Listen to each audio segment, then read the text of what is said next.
इतिहास साक्षी है कि पुण्य भूमि भारत की गाथा भारत की अस्मिता, गौरव और राष्ट्रीय स्वाभिमान के लिए विदेशी आक्रांताओं से संघर्ष की महान गाथा है। बर्बर आक्रांताओं ने भारत की आत्मा पर चोट करने और भारत का अपमान करने के लिए हमारी संस्कृति और आस्था के केंद्रों को उद्ध्वस्त किया। सोमनाथ, काशी, मथुरा और अयोध्या के मंदिरों का तोड़ा जाना आज भी भारत की स्मृतियों में जीवित है। सन 1528 में अयोध्या में भगवान श्री राम के मंदिर का मुगल आक्रांता बाबर द्वारा तोड़ा जाना ऐसी ही एक अक्षम्य घटना थी जिसने सीधे भारत के सम्मान और आत्मा पर चोट की थी। कारण साफ था, अयोध्या के श्री राम के मंदिर पर आक्रमण भारत की आत्मा पर आक्रमण था। जहां हर भारतीय के रोम रोम में राम बसते हैं, वह भारत यह अपमान कैसे सहता। राम मंदिर पर आक्रमण भारत को आहत कर गया था। विदेशी हमलावर अपनी बर्बरता दिखाते गए और भारत अपने आत्मगौरव को फिर से पाने के लिए संघर्ष करता रहा। भारत रामलला के जन्म स्थान पर बाबर के नाम पर बने एक ढांचे को देखता और उसे हटाने का संकल्प लेकर शक्ति संजोया करता। हिंदू समाज आत्मसम्मान के रण में डटा रहा और लगातार हमलावरों द्वारा बनाए गए बाबरी ढांचे को हटाने के लिए लड़ता रहा। सरयू कई बार रक्त से लाल हुई। कभी स्थानीय शासकों ने तो कभी साधु संतों और राम भक्तों ने राम जन्मभूमि की मुक्ति के लिए अपने प्राणों की आहुति दी। 15 अगस्त 1947 को देश की आजादी के साथ सैकड़ों सालों से चले आ रहे इस संघर्ष में नई ऊर्जा और एक नया मोड़ आया। अचानक 23 दिसंबर 1949 को बाबरी ढांचे में श्री राम लला प्रकट हुए। हजारों राम भक्त दर्शन के लिए उमड़ पड़े।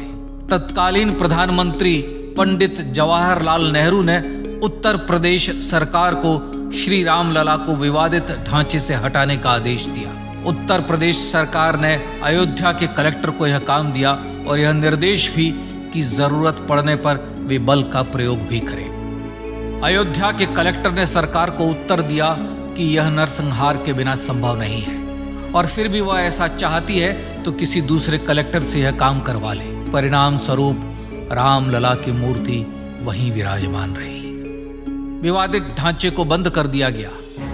केवल पुजारी को सेवा अर्चना के लिए भीतर जाने की अनुमति थी। फिर भी राम भक्त विवादित ढांचे के बाहर से प्रभु श्री राम की आराधना करते रहे। भारत के हिंदू समाज के लिए चुनौतियां और बढ़ गई। मामला अदालत में गया। विपक्षी दलों द्वारा अदालत में भगवान श्री राम के अस्तित्व पर सवाल उठाए गए। उनके अयोध्या में ही जन्म लेने का प्रमाण मांगा गया। भारत का जनमानस अब आहत हो उठा था। आजाद भारत में भी हिंदू समाज को अपनी आस्था और श्रद्धा के लिए संघर्ष करना पड़ रहा था। चुनौतियों के इस समय में सन 1984 में विज्ञान भवन दिल्ली में विश्व हिंदू परिषद ने धर्म संसद का आयोजन किया। इस संसद में देश भर के संतों ने राम जन्मभूमि की मुक्ति के लिए आह्वान किया और राम जन्मभूमि मुक्ति यज्ञ समिति का गठन किया। धर्म संसद ने राम जन्मभूमि की मुक्ति और वहां भगवान श्री राम के भव्य मंदिर बनाने के भारत के जनमानस के संकल्प को फिर से दोहराया। विश्व हिंदू परिषद के नेतृत्व में मंदिर निर्माण के लिए पूरे देश में अभूतपूर्व आंदोलन की शुरुआत हुई। सन 1989 में विश्व हिंदू परिषद द्वारा गांव-गांव से रामशिला पूजन करके अयोध्या भेजी गई। 2,75,000 गांवों से रामशिलाएं अयोध्या पहुंची। भव्य राम मंदिर के शिलान्यास का निर्णय हुआ। पूज्य संत महात्माओं और हिंदू समाज के अन्य प्रमुख नेताओं के निर्णय के अनुसार अनुसूचित जाति के प्रमुख नेता श्री कामेश्वर चौपाल ने 9 नवंबर 1989 को मंदिर निर्माण का पहला पत्थर रखा। राम जन्मभूमि पर मंदिर निर्माण के लक्ष्य की पूर्ति के लिए सन 1990 में सोमनाथ से अयोध्या के लिए श्री लाल कृष्ण आडवाणी ने रथ यात्रा की शुरुआत की। देश में जन भावनाओं का ज्वार उमड़ने लगा। श्री लाल कृष्ण आडवाणी के रथ यात्रा के साथ साथ मंदिर के लिए जन समर्थन बढ़ने लगा और छद्म सेकुलरवाद बेनकाब होने लगा। इस जन आंदोलन को रोकने की तमाम कोशिशें हुई पर सब व्यर्थ हुई। विश्व हिंदू परिषद ने देशवासियों से अयोध्या में जन्मभूमि पर मंदिर निर्माण के लिए 30 अक्टूबर और 1 नवंबर 1990 को कार सेवा का आह्वान किया। परिणाम स्वरूप लाखों राम भक्त कार सेवा के लिए देश के कोने कोने से अयोध्या आए। इससे देश की एकात्मता का विराट दर्शन हुआ। कार सेवकों को रोकने के लिए उत्तर प्रदेश के तत्कालीन मुख्यमंत्री श्री मुलायम सिंह यादव ने अयोध्या में परिंदे को भी पर न मारने देने की घोषणा की। स्थितियां गंभीर हो गई। अयोध्या से 200 किलोमीटर दूर रेलगाड़ियां रोक दी गई। अयोध्या युद्ध भूमि बना दी गई। मार्ग बंद, रेल बंद, चप्पे चप्पे पर पुलिस। अयोध्या सैनिक छावनी में बदल गई। राम के गीत गाते, होठों पर हंसी और पांव में छाले लिए राम काज के लिए राम भक्त देश विदेश से अयोध्या पहुंच ही गए। कार सेवकों पर गोलियां चली। अनेक कार सेवक शहीद हुए। आजाद भारत में जन्मभूमि पर राम मंदिर के लिए कार सेवकों ने फिर एक बार अपना बलिदान दिया, पर कार सेवकों ने विवादित ढांचे पर भगवा फहरा ही दिया और इस तरह कार सेवा सफल हुई।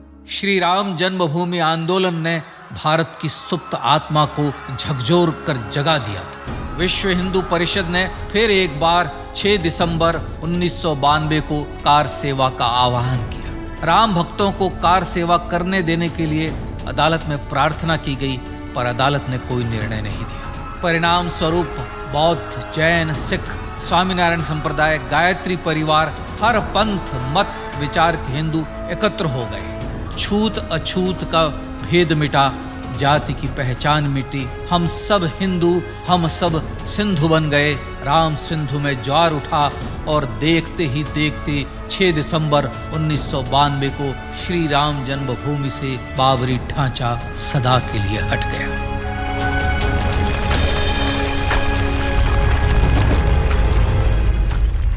यह क्षण शौर्य, न्याय और सत्यमेव जयते का क्षण था। यह तो धर्मस्ततो जय का क्षण था। पर संघर्ष की गाथा यहां जाकर भी नहीं रुकी।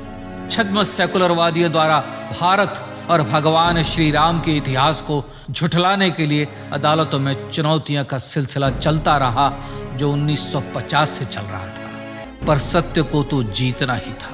आखिरकार देश के सर्वोच्च न्यायालय के 5 जजों की खंडपीठ ने 9 नवंबर 2019 को ऐतिहासिक निर्णय दिया और यह कहा कि अयोध्या जन्मभूमि परिसर की पूरी 67 एकड़ भूमि रामलला की, और न्यायालय ने भारत सरकार को जन्मभूमि पर मंदिर बनाने के लिए एक ट्रस्ट बनाने का आदेश दिया।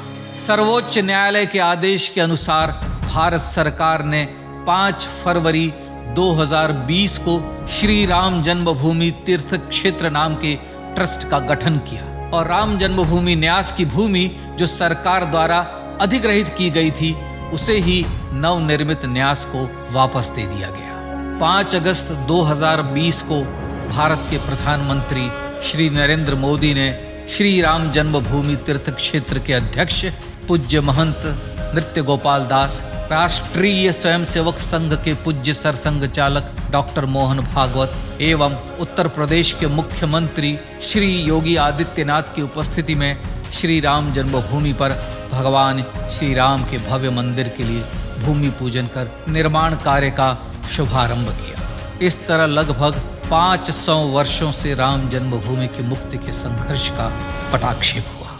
अपने आत्मसम्मान और राष्ट्रीय अस्मिता के लिए इतना लंबा संघर्ष विश्व के इतिहास में बेजोड़ है। श्री राम भारत की आत्मा, भारत की परिभाषा, हमारे राष्ट्रीय आदर्शों और जीवन मूल्यों के प्रतिनिधि मर्यादा पुरुषोत्तम हैं, जो हर हिंदू के होठों पर जन्म से मृत्यु तक रहे। बस यही हर हृदय में प्रार्थना होती है। राम भारतीय राष्ट्रीय स्वाभिमान और आसेतु हिमालय से समुद्र पर्यंत तक जन जन को एकात्मता के बंधन में बांधने वाले रक्षा सूत्र हैं।